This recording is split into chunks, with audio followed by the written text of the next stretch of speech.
Dans cette édition, nous partirons à la rencontre d'un musicien aveugle de naissance qui va réaliser un rêve, devenir chef d'orchestre. Nous verrons que des prototypes de voitures autonomes sont testés en ce moment au Mans. Des technologies qui posent de nouvelles questions, notamment en ce qui concerne les assurances.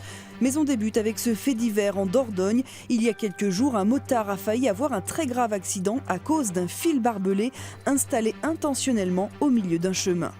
Il était tendu en travers après une branche et à cette hauteur-là. Voilà. Un fil de fer barbelé en travers du chemin. Il est dimanche matin, Pascal se balade en enduro, suivi par un ami équipé d'une caméra, quand soudain... Il n'a rien vu venir. Il se retrouve à terre, un gros hématome dans le dos et des contusions à la gorge. Quand on arrive en moto avec les lunettes, le temps le matin qui est pâle, on ne voit pas, ça ne brille pas un vieux fil de fer barbelé comme ça. Un cycliste se ferait surprendre de la même sorte et ce chemin est pratiqué par les chevaux. Il y a des gens qui passent à cheval. L'accident aurait pu être très grave. Une chance, Pascal roulait à allure modérée et il est bien protégé. Je pratique la moto depuis longtemps, donc à chaque sortie on se protège, on a un pare-pierre, une veste. Donc c'est un peu ce qui a limité les blessures de l'accident, sinon ça aurait pu être beaucoup plus grave. Un accident similaire s'est déjà produit dans ce bois en 2015. 2 jeunes ont eu les mains blessées.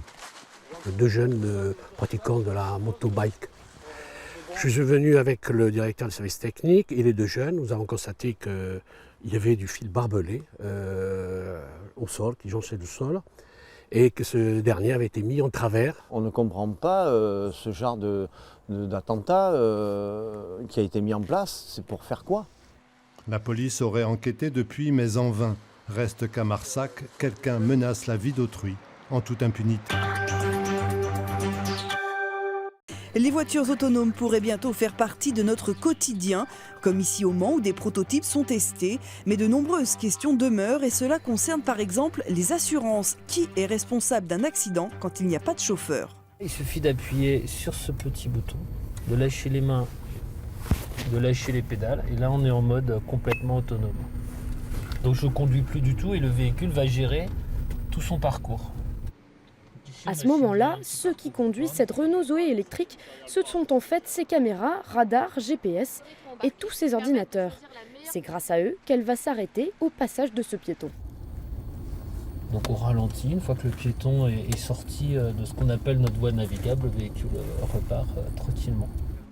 Si nos voitures se remplissent peu à peu d'outils d'aide à la conduite, elles sont encore loin de se conduire toutes seules, comme ce prototype.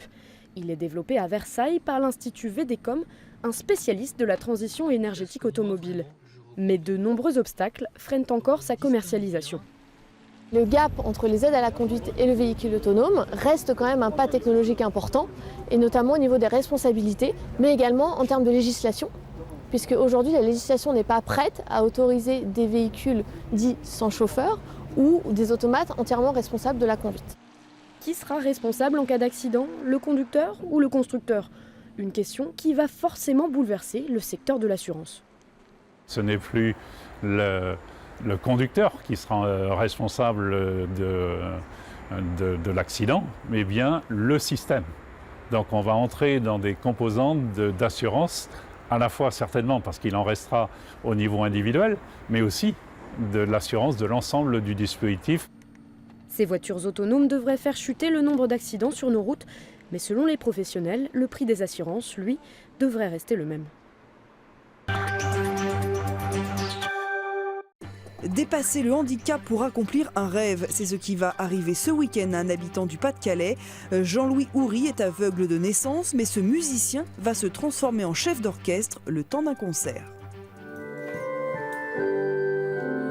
Ça c'est le Panis Angelicus de Franck, César Franck.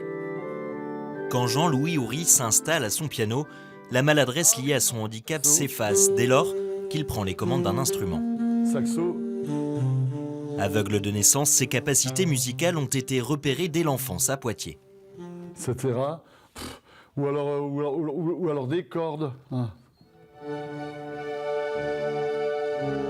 Voilà un orchestre à cordes. Moi, c'est mon bonheur, ça, de pouvoir faire de l'orchestre. Chauffez, chauffez. Les vents, là, chauffez-vous aussi, hein. On est près d'orchestre. Roger, piano, ça va?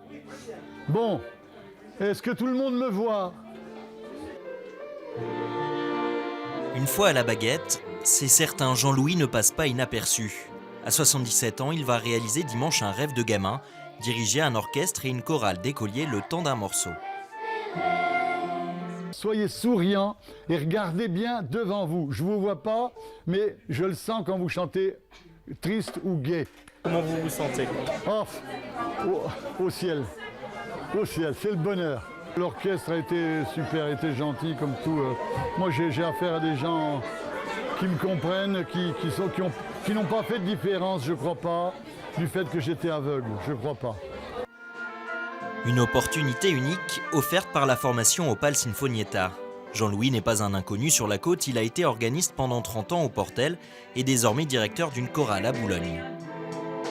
C'est un bon musicien, il a une oreille infaillible, hein, vous avez remarqué. Il a un peu le problème de la gestique, mais ça c'est normal, il ne se voit pas. Mais il sent beaucoup des choses, donc j'avais pas de souci à me faire dans ce domaine-là. Dimanche après-midi au théâtre Monsigny, nul doute, Jean-Louis se dépassera une fois de plus pour accomplir l'œuvre d'une vie. Pour terminer, rendons-nous à Nice. On le sait, un peu partout en France, des graffeurs professionnels redonnent vie à des lieux un peu laissés à l'abandon. C'est le cas ici d'un skatepark que des artistes ont transformé en une sorte d'aquarium. Le skatepark de Falicon transformé en aquarium. Avant ici, c'était des tags, des dégradations. Aujourd'hui, cet endroit a été totalement réhabilité par des artistes graffeurs. Désormais, on fait du skate entre les poissons et les baleines. Comme ce bol, finalement, c'est une espèce de vague artificielle permanente, on a voulu faire un parallèle avec la mer, notamment la mer Méditerranée qui est toute proche, qui est notre milieu à nous, niçois. Et à partir de là, on est donc parti tout simplement sur une idée de fond marin. Ici, les rollers, les BMX et les skates peuvent faire de la glisse dans un espace totalement neuf et totalement street art. Au début, il y avait plein de tags, c'était pas très beau. Et quand il a repeint tout ça, il a fait l'aquarium, en fait, quand on faisait de la trottinette dessus, en fait, c'était bizarre, il y avait une sensation bizarre. Et du coup, c'est pour ça que c'est assez beau, parce qu'il y a beaucoup de couleurs. Chaque jour, plus d'100 d'amateurs fréquentent le skatepark de Falicon.